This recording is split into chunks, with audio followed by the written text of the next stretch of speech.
हम लोग स्टार्ट करेंगे। ओम नमो भगवते वासुदेवाय।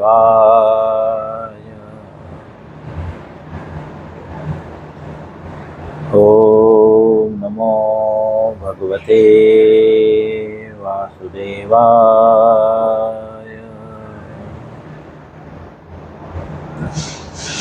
ओम नमो भगवते वासुदेवाय।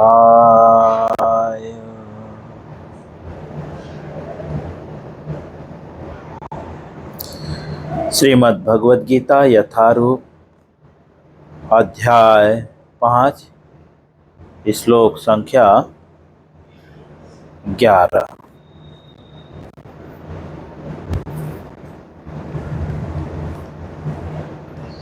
सभी लोग के सामने भगवद गीता हो, इस श्लोक पे ध्यान दें और पढ़ने का अभ्यास करें।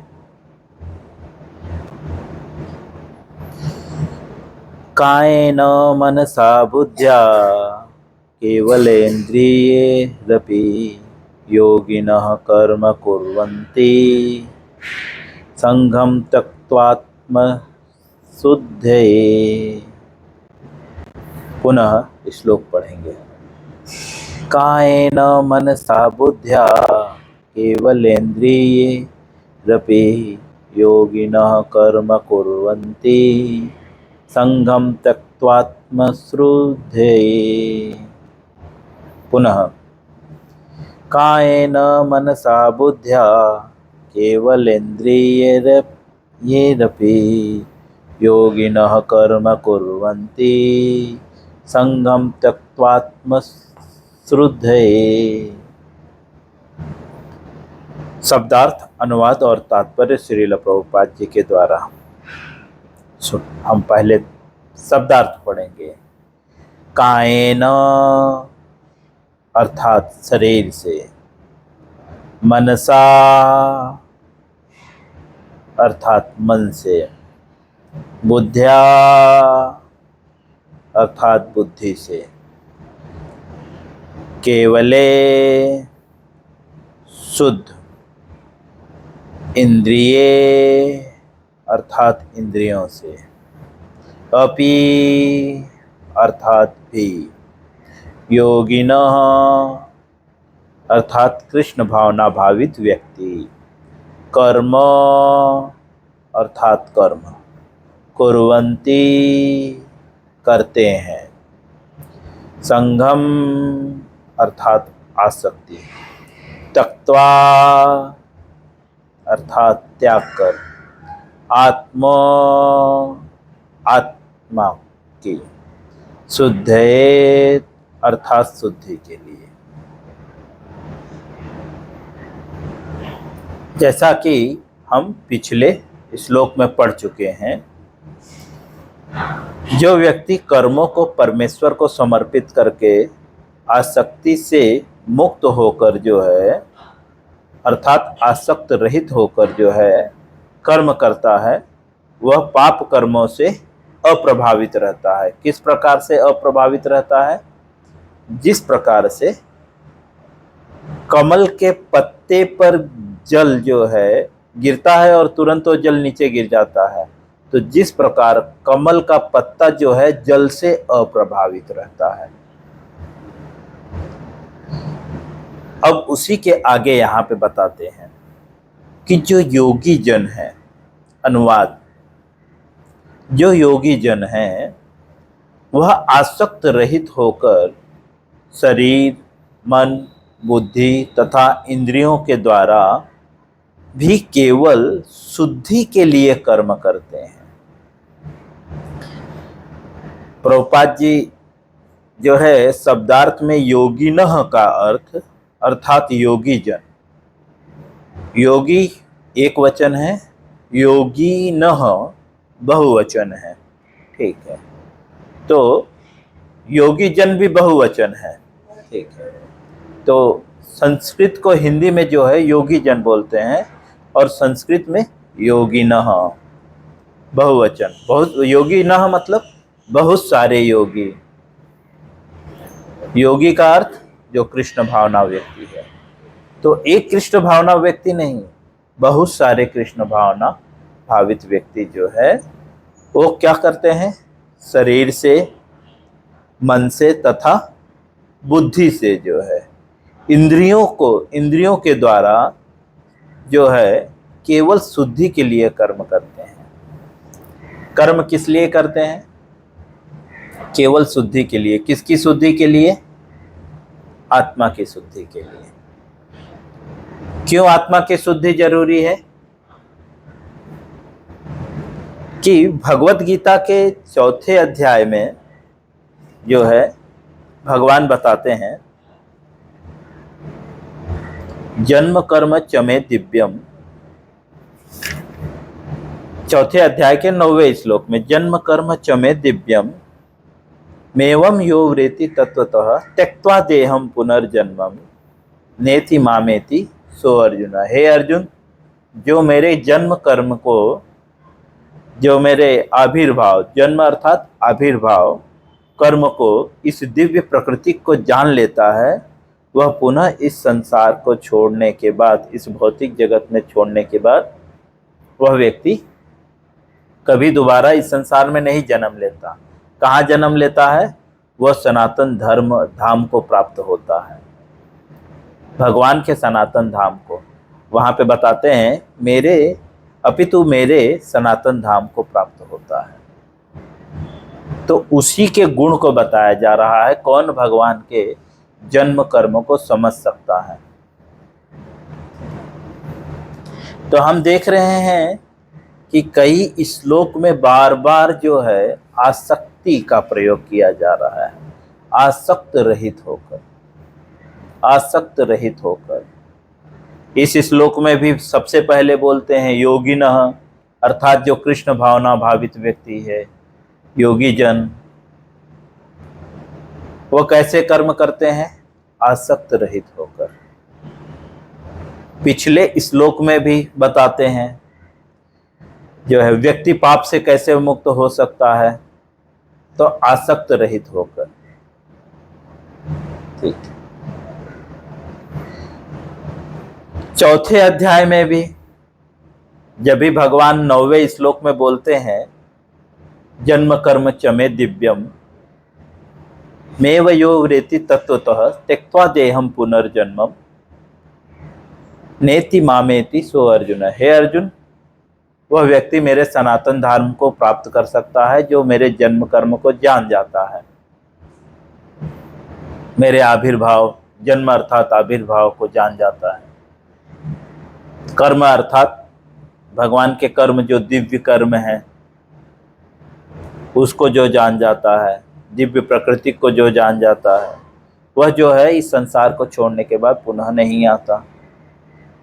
उसके ठीक दूसरे श्लोक में, जैसे अभी स्वाभाविक है, भगवान बोल रहे हैं कि जो मेरे जन्म कर्म को जान जाता है वो इस संसार में नहीं आता। तो सहसा अर्जुन के मन में प्रश्न आया होगा कि आपके जन्म कर्म को कौन जान सकता है? ठीक 10वें श्लोक में, 4थे अध्याय के 10वें श्लोक में फिर वही चीज बोलते हैं, वेत राग भयो क्रोधात मनमया माम उपासितः बहवो ज्ञान तपसा पूता मद भाव मागतः। वहां पे भी वेत राग भयो क्रोध, राग शब्द जो है वह आसक्ति का सूचक है।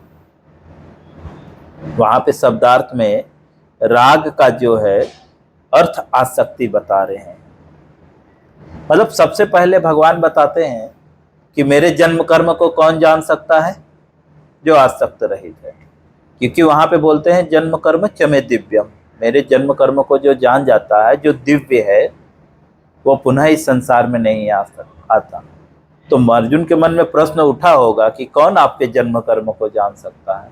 तो सबसे पहले बोलते हैं वेत राग, आसक्ति से मुक्त होकर, अर्थात आसक्त रहित होकर। समझे? वेत रागो भयो क्रोधात, पहले आसक्ति शब्द का प्रयोग करते हैं। तो अर्थात आसक्ति ही जो है मूल है, लेकिन आसक्ति कैसे हो गई? आसक्ति का कारण क्या है? भगवान भगवत गीता के दूसरे अध्याय में आसक्ति का कारण बताते हैं। क्यों आसक्ति हो गई? क्योंकि आसक्ति के कारण अगर हम अनासक्त हो गए, आसक्त रहित हो गए, तो हम भगवान की दिव्य लीलाओं को, जन्म कर्म को समझ सकते हैं और पाप से मुक्त हो सकते हैं।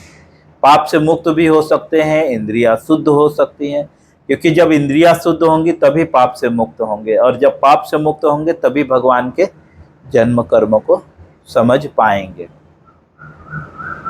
और उसमें सर्वमुख क्या है? आसक्ति। तो आसक्ति क्या है? आसक्ति कैसे उत्पन्न होती है? इसी को दूसरे अध्याय में बताते हैं भगवान। दूसरे अध्याय के 62वें श्लोक में क्या बताते हैं? ध्यायतो विषयान अपुंसान संगत्ते सुपजायते संगत संजायते कामो काम क्रोधो भी जायते। वहां पे प्रक्रिया बताई गई है। ध्यायतो विषयान अपुंसान, इंद्रिय विषयों का चिंतन करने से जो है मनुष्य की उसमें आसक्ति उत्पन्न हो जाती है। आसक्ति कब उत्पन्न होती है? विषयों का चिंतन करने से।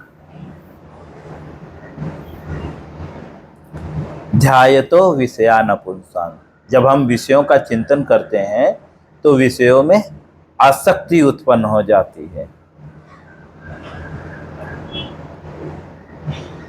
अब चिंतन को हटाना होगा।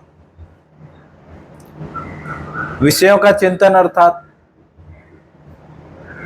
दो प्रकार के विषय हैं, एक निजीरे इंद्रिय तृप्ति वांछा और एक कृष्णेरे इंद्रिय तृप्ति वांछा। जैसा कि भगवत गीता के तीसरे अध्याय के 9वें श्लोक में बताते हैं, विष्णु की प्रसन्नता के लिए यज्ञ के रूप में कर्म करना चाहिए। इंद्रियों के लिए नहीं, निजी इंद्रिय तृप्ति वांछा नहीं। अगर हम स्वयं के इंद्रिय सुख के लिए कार्य करेंगे तो उसमें जो है क्या होगा? पाप उत्पन्न होगा। तो ध्यायतो विषयान पुंसान, इंद्रिय विषयों का चिंतन करने से। लेकिन किसकी इंद्रिय विषयों का चिंतन करने से?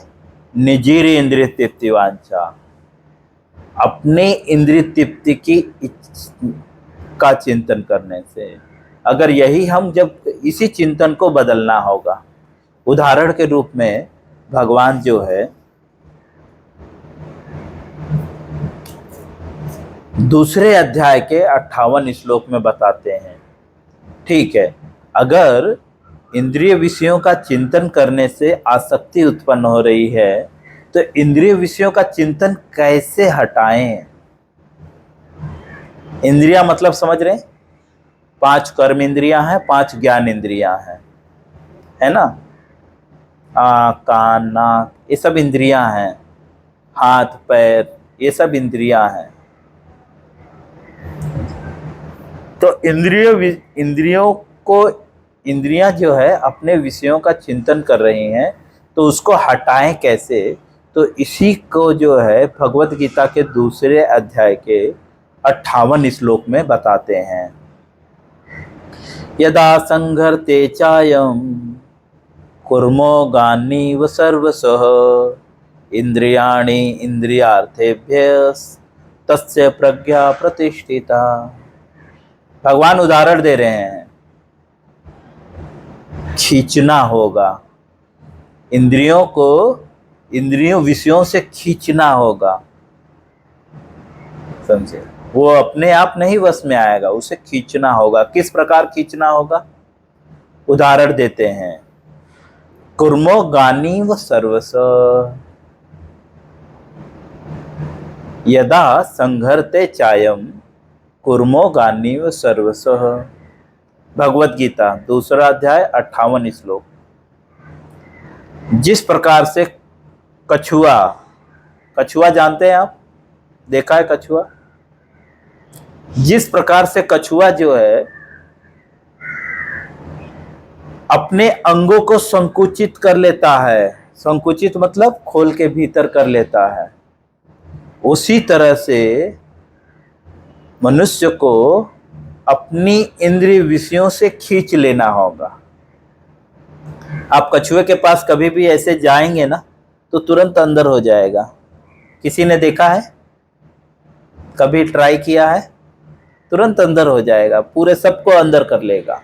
तो अर्थात भगवान बता रहे इंद्रिय विषय तो दिखेगा ही दिखेगा, लेकिन हमें हमारी इंद्रियों को संकुचित कर लेना होगा।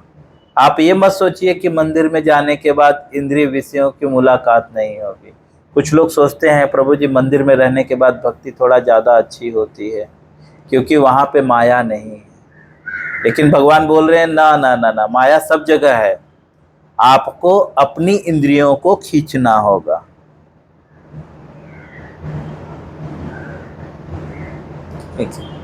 बल्कि मैं बोलूंगा मंदिर में ज्यादा माया है, क्योंकि आप तो अपने घर से काम तक निकलने में ज्यादा से ज्यादा 1000-1500 लोगों से टकराते होंगे, उतनी ही नजर, लेकिन मंदिर में तो 10,000 लोग डेली आते हैं। तो इंद्रिय विषय कहाँ ज्यादा है, मंदिर में कि बाहर? बाहर तो आप दूसरे साइड से भी चल सकते हो, लेकिन मंदिर में तो एक ही साइड है ना, एक ही रास्ता है, अनेक रास्ते नहीं। तो आप यह नहीं समझिएगा कि इंद्रिय विषय सिर्फ बाहर ही है, बट हमें कैसे रहना होगा? कछुए की भांति, कछुए की भांति इंद्रियों को इंद्रिय विषयों से खींच लेना होगा। भगवान स्वयं यहाँ पे उदाहरण दे रहे हैं। भगवान बोल रहे खींचना होगा, अपने आप नहीं आएगा, खींचना होगा आपको। जैसे कछुआ अपने इंद्रियों को संकुचित कर लेता है, खोल के भीतर कर लेता है, इसी तरह से हमें हमारी इंद्रियों को इंद्रियों के विषयों से खींच लेना होगा, मतलब मन करेगा। यही भगवत गीता के दूसरे अध्याय के जो है 70 श्लोक में जो है, दूसरे अध्याय के 70 नंबर श्लोक जो है भगवान बताते हैं, क्या बताते हैं? आपूर्णमाचल प्रतिष्ठम समुद्रमापः प्रविशन्ति यद्वत् तत्कामयः प्रविशन्ति सर्वं स शांति माप्नोति न कामकामी। उसका शब्दार्थ हम पढ़ेंगे। जो पुरुष समुद्र में निरंतर प्रवेश करने वाली, जो पुरुष समुद्र में निरंतर प्रवेश करती रहने वाली नदियों के समान इच्छाओं के निरंतर प्रवास से विचलित नहीं होता। यहाँ पे बता रहे हैं जो मनुष्य जो है समुद्र में निरंतर प्रवेश करने वाली नदियों के समान अगर उसके हृदय में इच्छाएं प्रवेश कर रही हैं, उस इच्छाओं से विचलित नहीं होता, जो सदैव स्थित रहता है, वही व्यक्ति शांति को प्राप्त कर सकता है। भगवान यहाँ पे बता रहे हैं कि इंद्रिय विषय जो है समुद्र के समान है, समझे, जो हमारी इंद्रियों में प्रवेश करती रहेंगी, लेकिन हमें उससे विचलित नहीं होना है। क्यों? संकोचित कर लेना है। जैसे कछुआ बोलता है क्या, भाई आप भाग जाओ, मुझे डर लग रहा है, नहीं ना, वो स्वयं अपनी इंद्रियों को संकुचित कर लेता है। लेकिन इंद्रिया विषय किस तरह से आती रहेंगी? समुद्र के समान। 70 श्लोक में यही बात बता रहे हैं। आपूर्ण्यमाचलम प्रतिष्ठम समुद्रमापः प्रविशन्ति यद्वत्, समुद्र की भांति। जैसे समुद्र में नदियां प्रवेश कर रही है ना, निरंतर प्रवेश कर रही हैं, है ना, ऐसे इंद्रिय विषय भी जो है निरंतर उसके मन में प्रवेश करती रहेंगी, लेकिन तो भी वो प्रभावित नहीं होता। क्यों? वो अपनी इंद्रियों को इंद्रिय विषयों से खींच के रखता है। तो जो हम श्लोक पढ़ रहे हैं भगवत गीता के 5वें अध्याय के 11वें श्लोक में, योगी जन जो है आसक्ति से रहित होकर, कैसे आसक्त से रहित होते हैं? तो हमने जाना इंद्रियों को इंद्रिय विषयों से खींच लेते हैं, ठीक है, और क्या करते हैं? कल हमने पढ़ा था भागवतम के 9वें स्कंध के 4थे अध्याय के 18 से 20 श्लोक में अम्बरीश महाराज अपने पुत्रों को उपदेश देते हैं। सवे मनः कृष्ण पदारविंदयो, मन को जो है बाहर की विषय वस्तुओं से हटाकर कहाँ पे लगा दो? कृष्ण पदारविंदयो। वाणी को जो है भौतिकवादियों के गुणगान या भौतिक चर्चाओं से खींच के क्या करो? खींचना होगा। खींच के क्या करो? उसी 61 श्लोक के तात्पर्य में प्रभुपाद जी लिखते हैं, दूसरे अध्याय के 61 के तात्पर्य में ही वो श्लोक कोड किया गया है। 9वें स्कंद के 4थे अध्याय के 18 से 20 श्लोक श्रीमद् भागवतम। तो भगवत गीता में दूसरे अध्याय के 61 श्लोक में उस श्लोक को लिखते हैं कि किस तरह से हम इंद्रियों को कंट्रोल कर सकते हैं। क्योंकि इंद्रिय विषयों के चिंतन से क्या होगा? उसमें आसक्ति उत्पन्न हो जाएंगी। तो आसक्ति से क्या होता है? तो आगे बताते हैं, ध्यायतो विषयान पुंसान संगत से सुपजायते संगत संजायते काम क्रोधो विजायते। इंद्रिय विषयों का चिंतन करने से उसमें आसक्ति उत्पन्न हो जाती है, और आसक्ति से काम उत्पन्न हो जाता है, और काम से क्रोध उत्पन्न हो जाता है। और फिर 63 श्लोक में बताते हैं, दूसरे अध्याय के 63 श्लोक में, क्रोध से क्या होता है? अगर, क्योंकि यहां से बता रहे हैं आसक्त रहित होकर कर्म करना है। जो कृष्ण भावना भावित व्यक्ति है वो आसक्त रहित होकर कर्म करता है। लेकिन ऐसा नहीं कि वो कर्म नहीं करता, लेकिन आसक्त रहित होकर कर्म करता है। तो अगर आसक्ति से कर्म करेगा तो क्या होगा? काम उत्पन्न हो जाएगा। और काम क्या है? काम जो है सर्वभक्षी पापी है। भगवत गीता है ना, हम पढ़ चुके हैं काम क्या है। भगवत गीता के 3 अध्याय में समथिंग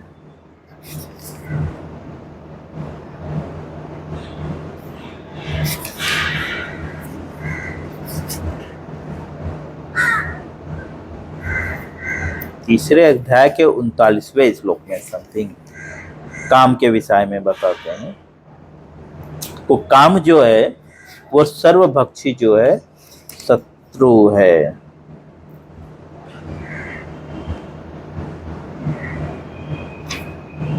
सॉरी, वो श्लोक नहीं मिल रहा है। हाँ, 37वें श्लोक में, तीसरे अध्याय के 37वें श्लोक में, विषयों का चिंतन करने से उसमें आसक्ति उत्पन्न हो जाएगी, आसक्ति से काम उत्पन्न हो जाएगा। और ये काम क्या है? तीसरे अध्याय का जो है 37वां श्लोक, काम ईशो क्रोध ईशो रजोगुण समुद्भवा महासनो महापापमा विद्वेनमसी वैरिणाम। ये आपका दुश्मन है काम, समझे? इसीलिए, और काम से क्या होगा? काम से क्रोध जन्म लेगा, और क्रोध से क्रोधात् भवति सम्मोहात् मोहात् विस्मृति विभ्रमः विस्मृति विभ्रमः बुद्धिनाशो बुद्धिनाशात् प्रणश्यति। बुद्धि के नष्ट होने से आप तुरंत इस संसार में गिर जाओगे, क्योंकि काम से क्या होगा, मोह उत्पन्न होगा।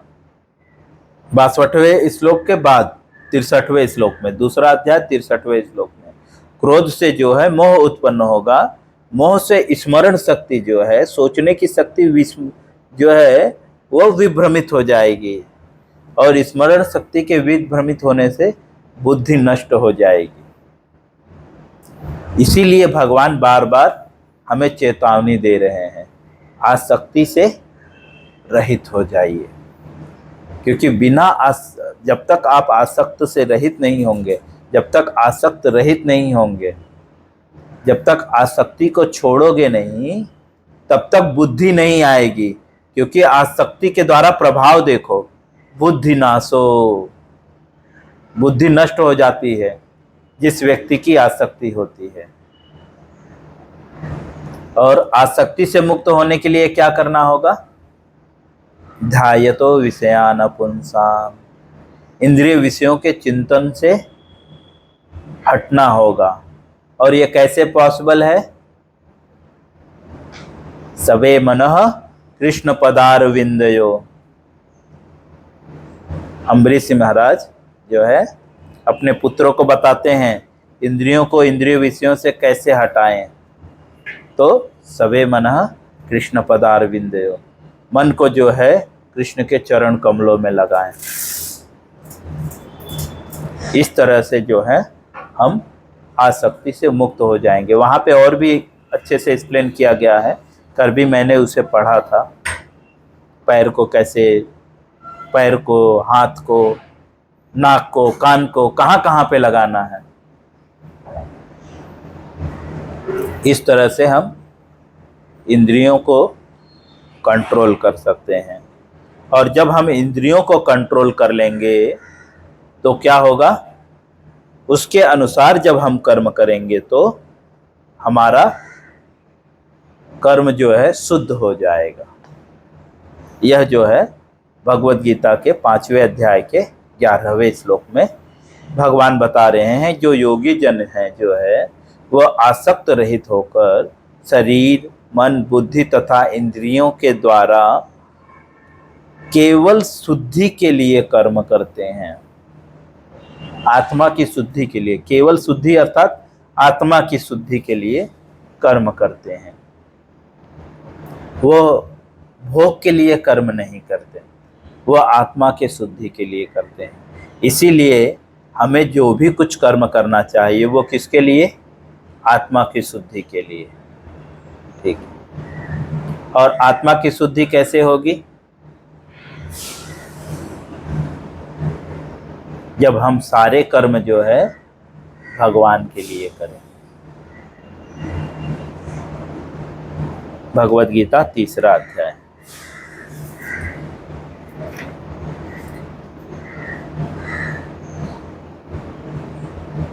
कर्मणा भगवद गीता 3रा अध्याय।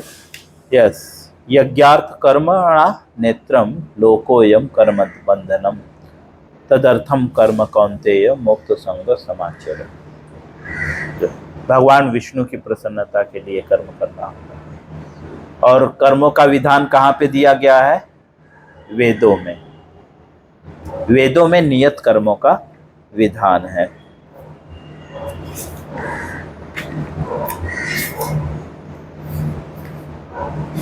ये कहाँ पे बताते हैं, 3रे अध्याय में जो है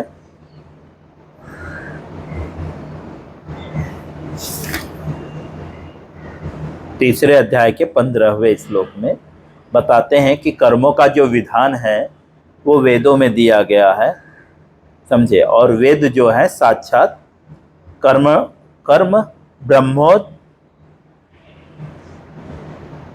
वृद्धि ब्रह्म अक्षर समुद्भवम तस्मात् सर्वगतम ब्रह्म नित्य यज्ञ प्रतिष्ठित। वेदों में जो है नियत कर्मों का विधान है, और नियत कर्म जो है वेद जो है वो साक्षात भगवान से प्रकट हुए हैं। ठीक है। इस तरह से जो है हम जो है आसक्ति से मुक्त हो जाएंगे, और जब आसक्ति से मुक्त होकर हम जो है शरीर से, मन से और बुद्धि से जब कर्म करेंगे तो हम धीरे धीरे शुद्ध हो जाएंगे। और जब हम शुद्ध हो जाएंगे तो भगवान के दिव्य प्रकृति को जान सकते हैं। जन्म कर्म चमे दिव्यम में वयोरेति तत्वतः, तब हम भगवान के जन्म कर्म को जान जाएंगे। और भगवान को जब हम जन्म कर्म को समझ जाएंगे, जान जाएंगे, तो त्यक्त्वा देहम पुनर्जन्मम नेति मामेति सो अर्जुन, फिर हम इस शरीर को छोड़ के दोबारा इस संसार में नहीं आएंगे। तो कहाँ जाएंगे? भगवान के नित्य धाम गौलोक में जाएंगे। कल हम इसका तात्पर्य पढ़ेंगे। आज हम यहीं पे समाप्त करते हैं। हरे कृष्णा। इससे संबंधित किसी को कोई प्रश्न हो तो वो मुझे पूछ सकता है, जो सामने नहीं पूछ सकता वो मुझे कॉल करके पूछ सकता है। हरे कृष्ण। किसी का कोई प्रश्न है?